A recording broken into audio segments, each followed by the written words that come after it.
નમસ્કાર વિદ્યાર્થી મિત્રો, વંદે માતરમ.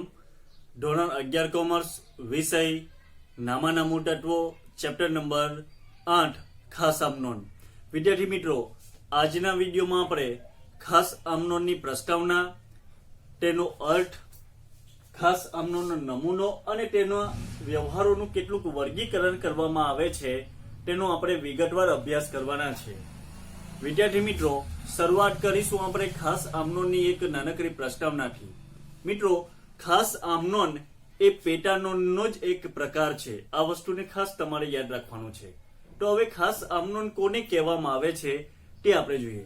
મિત્રો, સામાન્ય ભાષામાં જો કહીએ ને તો ખાસ આમનોન એટલે કે જે ધંધાકીય વ્યવહારોની નોંધ અન્ય પેટાનોનમાં કરવામાં આવતી ન હોય તો તેવા વ્યવહારોની નોંધ ખાસ આમનોનમાં કરવામાં આવે છે. તો કયા એવા વ્યવહારો છે તે આપણે આ ચેપ્ટરમાં ખાસ વિગતવાર અભ્યાસ કરવાનો છે.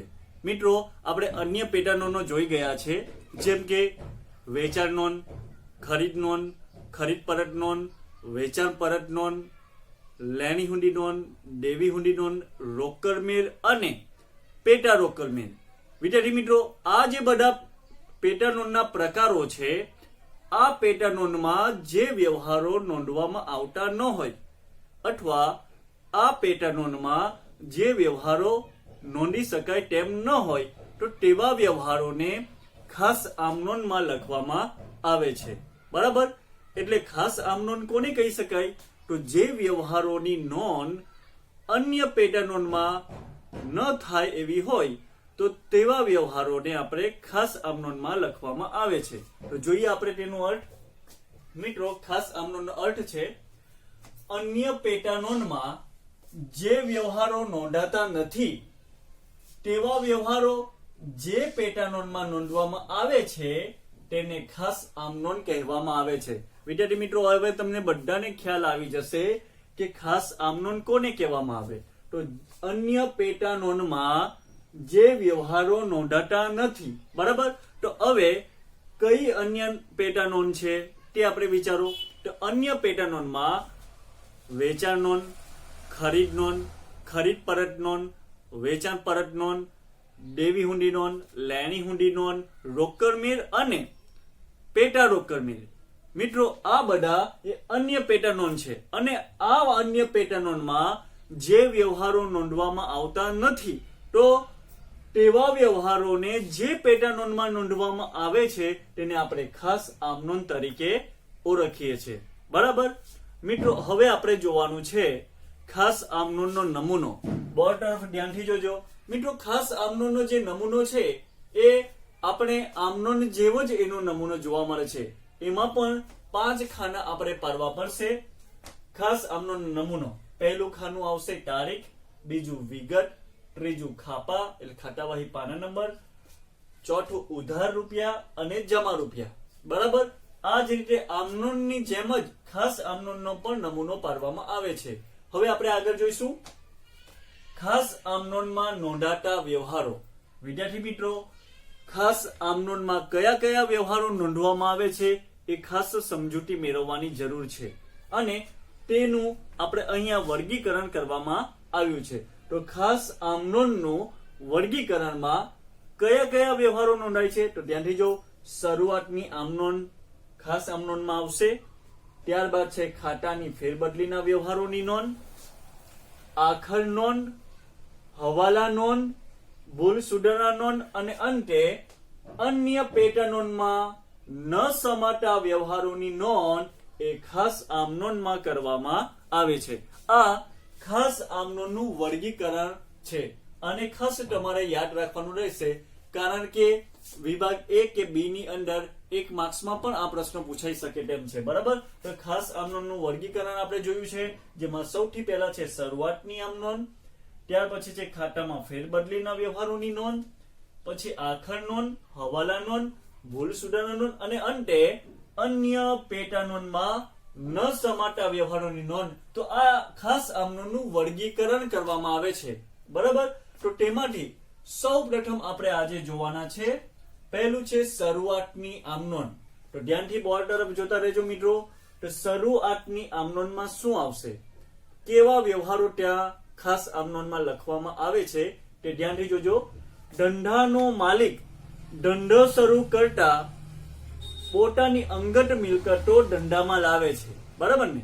તો ધંધાનો માલિક જ્યારે પણ ધંધો શરૂ કરે ત્યારે એ પોતાની અંગત મિલકત ધંધામાં લાવે છે અને આ અંગેની ધંધાના ચોપડે ખાસ આમનોંધમાં નોંધ કરવામાં આવે છે, બરાબર.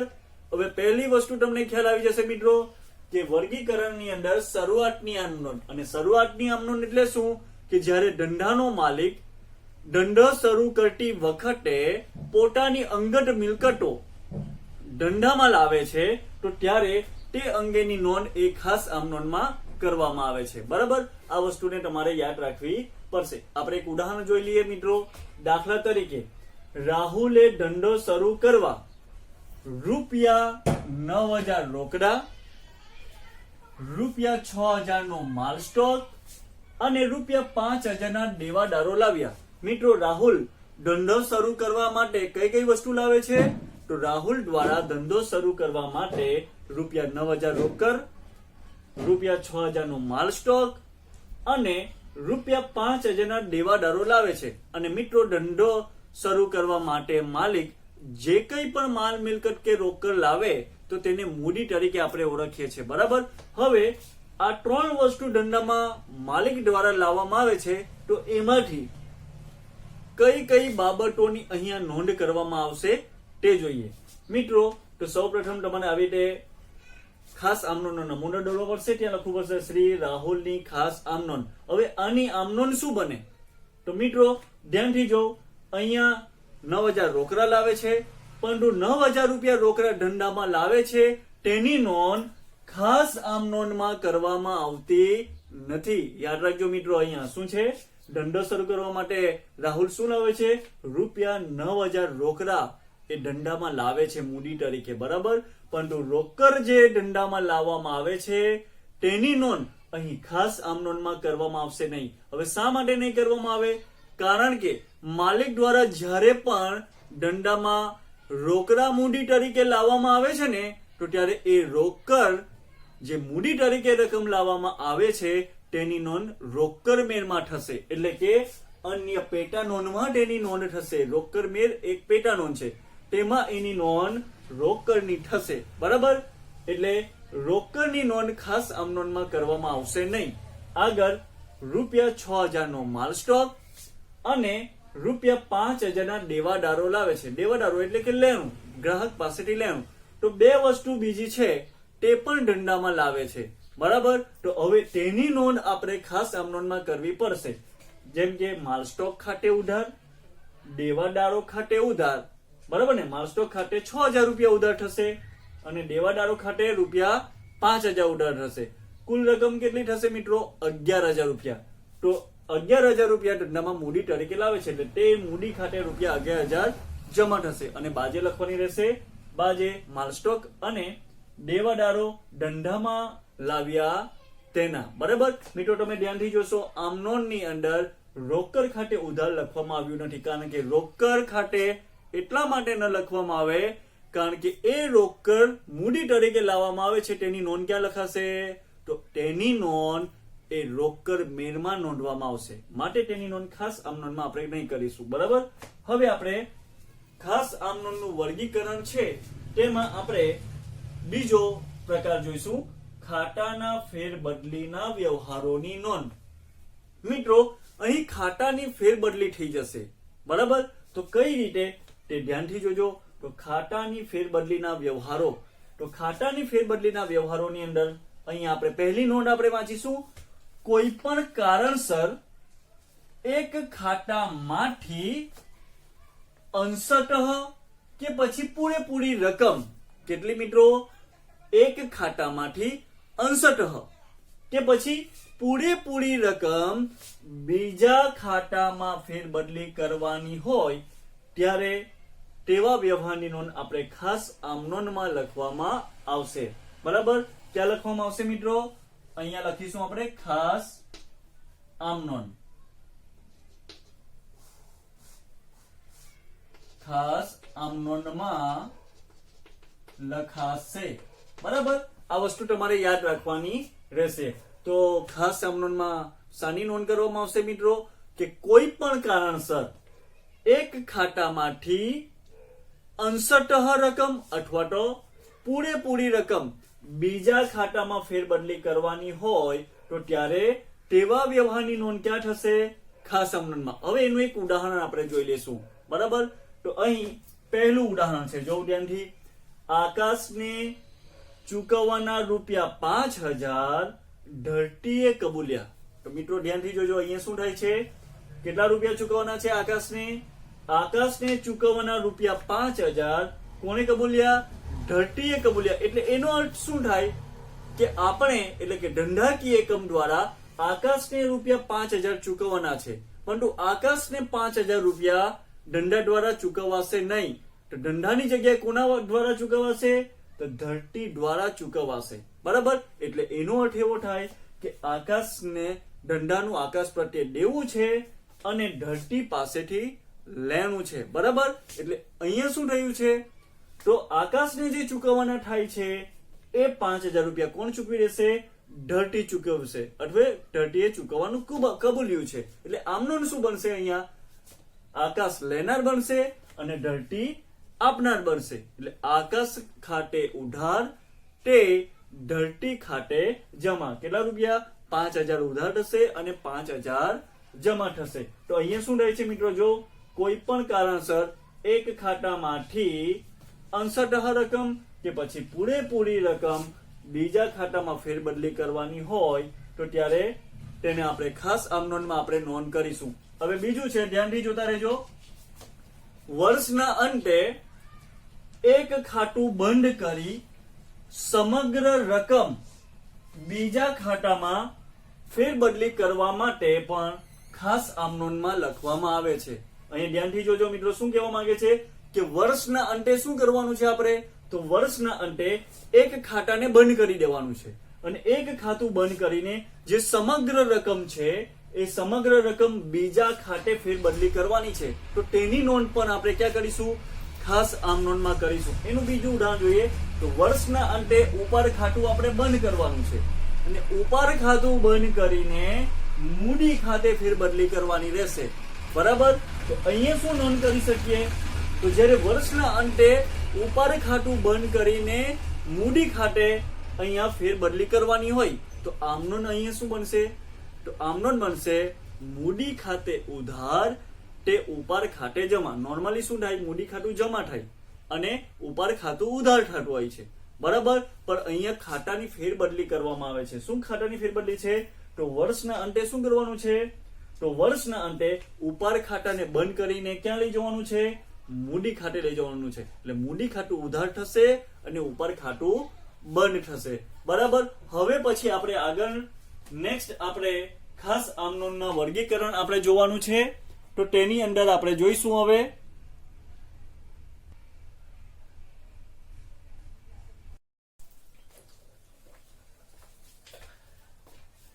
મિત્રો.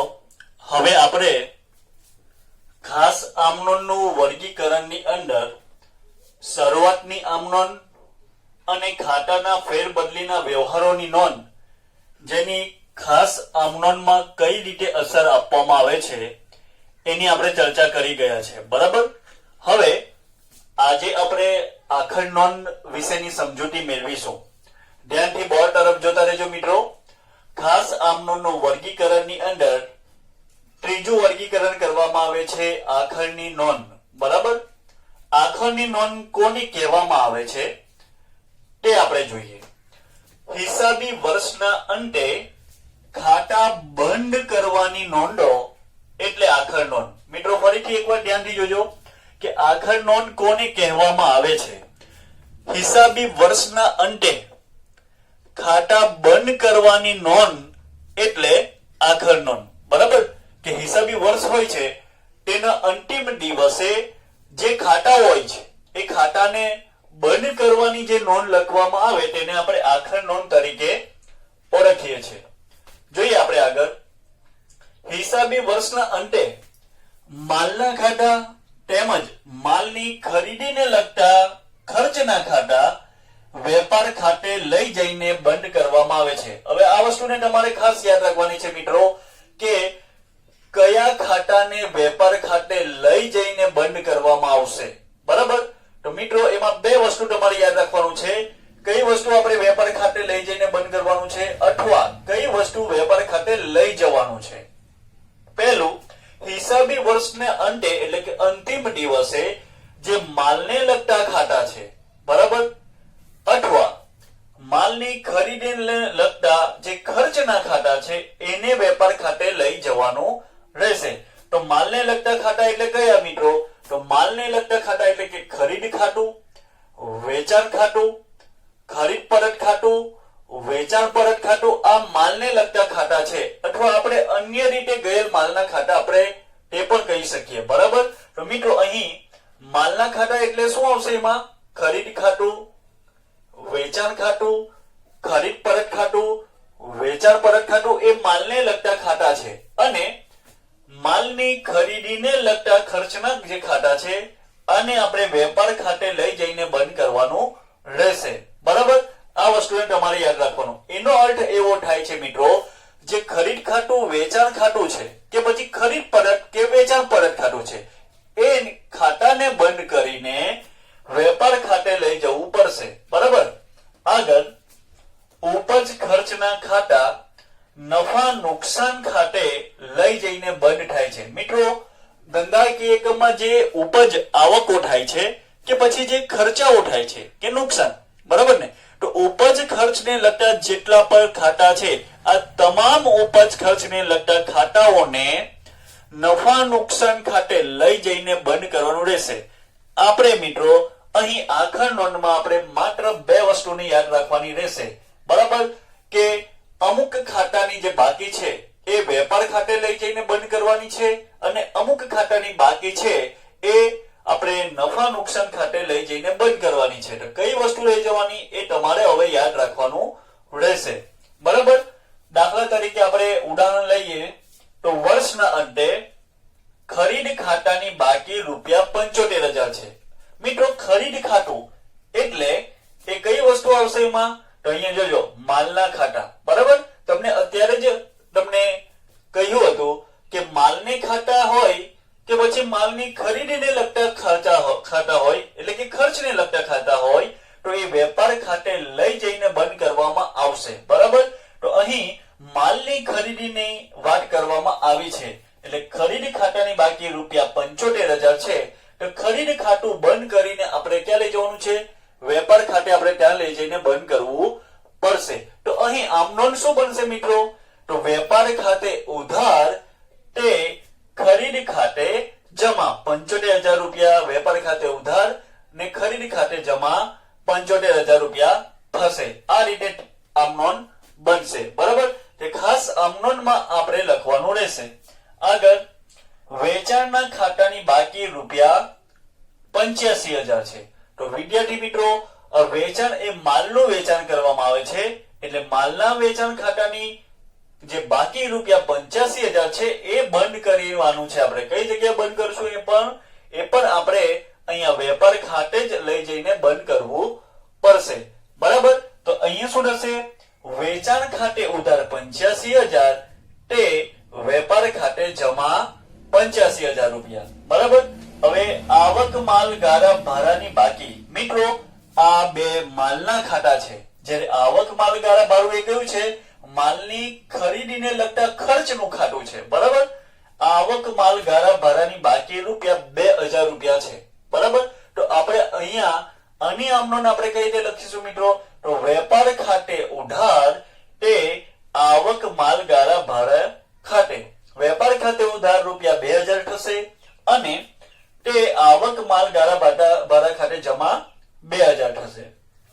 હવે આગળ છે પગાર ખાતું ₹2,000 છે. મિત્રો અહીં પગાર એક ખર્ચ છે. બરાબર? તો અહીં બીજું છે નોન ઉપજ ખર્ચના ખાતા બંધ કરવાના છે.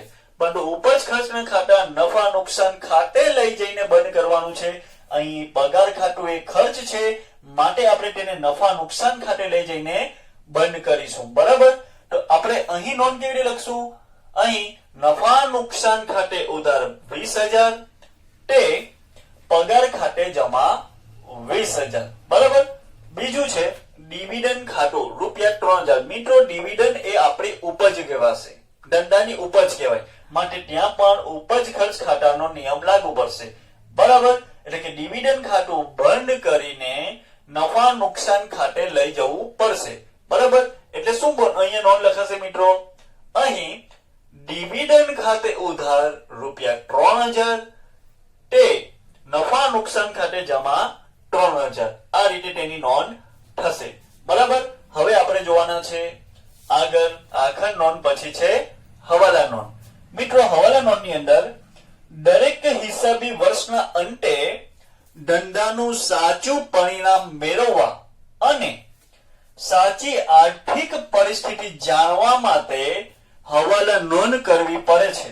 બરાબર ને, તેને આપણે હવાલા નોંધ કહીશું. મિત્રો તો હવાલા નોંધ કોને કહેવામાં આવે છે, તો હવાલા નોંધમાં દરેક હિસાબી વર્ષના અંતે ધંધાનું સાચું પરિણામ જાણવા માટે અથવા ધંધાનું સાચું પરિણામ મેળવવા માટે અને ધંધાની સાચી આર્થિક પરિસ્થિતિને જાણવા માટે હવાલા નોંધ લખવી પડે છે, કરવી પડે છે. મિત્રો હવાલા નોંધની અંદર ઉદાહરણ તરીકે આપણે જોઈએ તો ચૂકવવાના બાકી ખર્ચા અથવા દેવા, અગાઉથી ચૂકવેલ ખર્ચા, બરાબર, મળવાની બાકી આવકો, અગાઉથી મળેલ આવકો વગેરે એ હવાલા નોંધની અંદર આવશે. બરાબર. તો હવે આપણે અહીં હવાલા નોંધ કઈ રીતે લખી શકાય તે આપણે જોઈશું. તેમાં પહેલું છે હિસાબી વર્ષના અંતે રૂપિયા 20,000 આખર સ્ટોક છે. મિત્રો અહીં આખર સ્ટોક ની આપણે હવાલા નોંધ કઈ રીતે લખી શકીએ, તો આખર સ્ટોક ની હવાલા નોંધ એ રીતે થશે કે આખર સ્ટોક ખાતે ઉધાર તે વેપાર ખાતે જમા. બરાબર. ત્યાર પછી આવશે રૂપિયા 5,000 પગાર ચૂકવવાના બાકી છે. મિત્રો અહીં પગાર એ ખર્ચ છે અને ચૂકવવાનો બાકી હોવાથી એ દેવું પણ છે. એટલે અહીં હવાલા નોંધ કેવી રીતે બનશે, અહીં પગાર ખર્ચ ખાતે ઉધાર 5,000 તે ચૂકવવાના બાકી પગાર ખાતે 5,000 જમા થશે. બરાબર. ચૂકવવાનું બાકી પગાર એ દેવું કહેવાય ને, દેવું જમા થશે, ખર્ચ ઉધાર થશે. આગળ રૂપિયા 400 વ્યાજના મળવાના બાકી છે. મિત્રો અહીં વ્યાજના મળવાના બાકી એટલે કે લેણું કહેવાય ને, લેણું આપણે ઉધાર કરવું પડશે. તો શું લેણું છે મિત્રો, વ્યાજના મળવાના બાકી છે. બીજી બાજુ વ્યાજ એ આપણી ઉપજ આવક પણ કહેવાય, એટલે એ વસ્તુને પણ તમારે ધ્યાનમાં રાખવું પડશે. તો 400 વ્યાજના મળવાના બાકી છે, એટલે કે મળવાના બાકી વ્યાજ ખાતે ઉધાર 400. બરાબર. ઉધાર શું થશે, મળવાના બાકી વ્યાજ ખાતે ઉધાર 400. તો પછી જમા શું થશે, તે વ્યાજ ખાતે જમા 400. વ્યાજ ખાતે જમા શા માટે, કારણ કે વ્યાજ એ આપણી ઉપજ આવક છે માટે જમા થશે. હવાલા નોંધ આ રીતે લખાશે. આગળ છે રૂપિયા, અહીં મશીનરી પર રૂપિયા 500 ઘસારો કરવો. મિત્રો યાદ રાખજો, ઘસારો એ બિન રોકડ મહેસૂલી ખર્ચ છે. બરાબર. એટલે ઘસારો ખર્ચ હોવાથી આપણે એને ઉધાર કરવું પડશે અને કોઈ મિલકત પર ઘસારો કરવાથી એ મિલકતની કિંમતમાં ઘટાડો થશે માટે એ મિલકત જમા થશે. બરાબર. તો જોઈએ આપણે, તો મશીનરી પર રૂપિયા 500 ઘસારો કરવો એટલે હવાલા નોંધ શું લખાશે, ઘસારા ખાતે ઉધાર રૂપિયા 500 તે જમા થશે, તે મશીનરી ખાતે જમા 500. આ રીતે હવાલા નોંધ લખવામાં આવશે. હવે આગળ જોઈશું મિત્રો ભૂલ સુધારણા આમ નોંધ. મિત્રો ભૂલ સુધારણા આમ નોંધ ની અંદર આપણે શું લખવાનું છે તે ધ્યાનથી જોજો. મિત્રો ઘણી વખત એવું બનતું હોય કે નામું લખતી વખતે થયેલી કેટલીક ભૂલો ભૂસી કે પછી છેકી રાખવાના બદલે તેમની તેમ જ રહેવા દેવામાં આવે છે. એટલે એનો મતલબ શું થાય મિત્રો, કે જ્યારે પણ નામો લખવામાં આવે છે, હિસાબો લખવામાં આવે છે, તે સમયગાળા દરમિયાન જે ભૂલો થાય એ ભૂલોને રબરથી કે અન્ય રીતે છેકી કરવાના બદલે તેમની તેમ જ રહેવા દેવામાં આવે છે. તો હવે શું કરવું જોઈએ મિત્રો, તો હવે આ ભૂલને છેકી કરવામાં આવતી નથી, તો તેની જગ્યાએ આ ભૂલોને સુધારવા માટે એક નોંધ લખવી પડે છે, જેને આપણે ભૂલ સુધારણા નોંધ તરીકે ઓળખીએ છીએ. દાખલા તરીકે આપણે એક ઉદાહરણ લઈએ મિત્રો.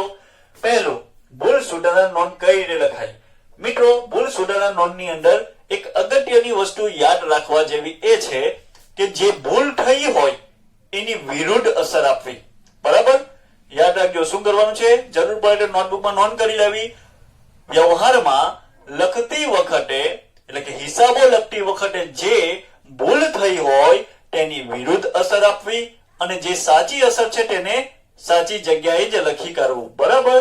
જોઈએ આપણે. પહેલું શું થાય છે ભૂલ?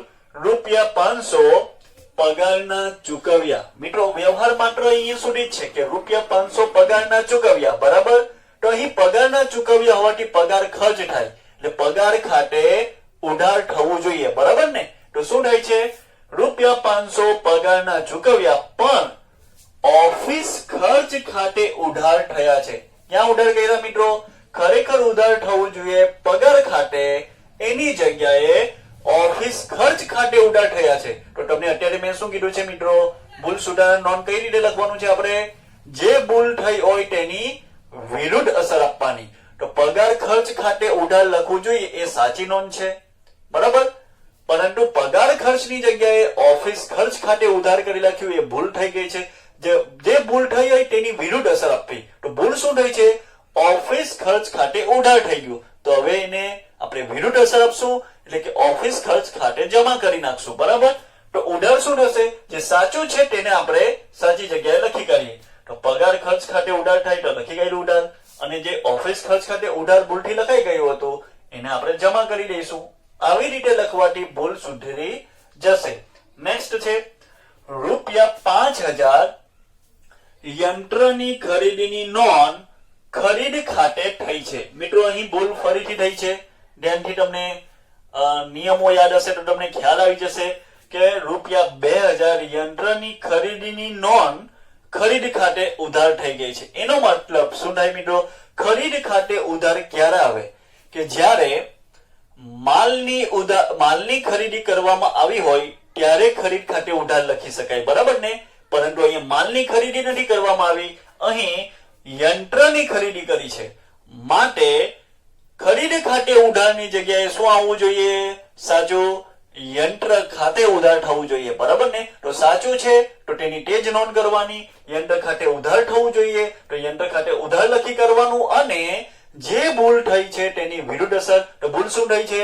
ખરીદ ખાતે લખાઈ ગયું છે ઉધાર, તો એને આપણે જમા કરી લખવાનું. તે ખરીદ ખાતે જમા 2000. આ રીતે લખવાથી ભૂલ સુધારણા થઈ જશે.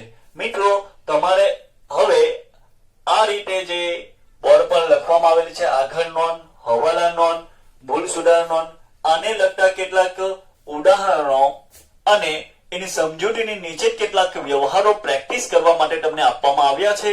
તેની તમારે રેગ્યુલર યોગ્ય રીતે વાંચન કરીને સમજીને પ્રેક્ટિસ કરવાની રહેશે. આ તમારું હોમવર્ક રહેશે. ત્યાર પછી નેક્સ્ટ વિડીયોમાં આપણે ખાસ જોવાનું છે અન્ય પેટર્નોમાં ન સમાતા વ્યવહારોની નોંધ. એ આપણે નેક્સ્ટ વિડીયોમાં જોઈ લઈશું. બરાબર?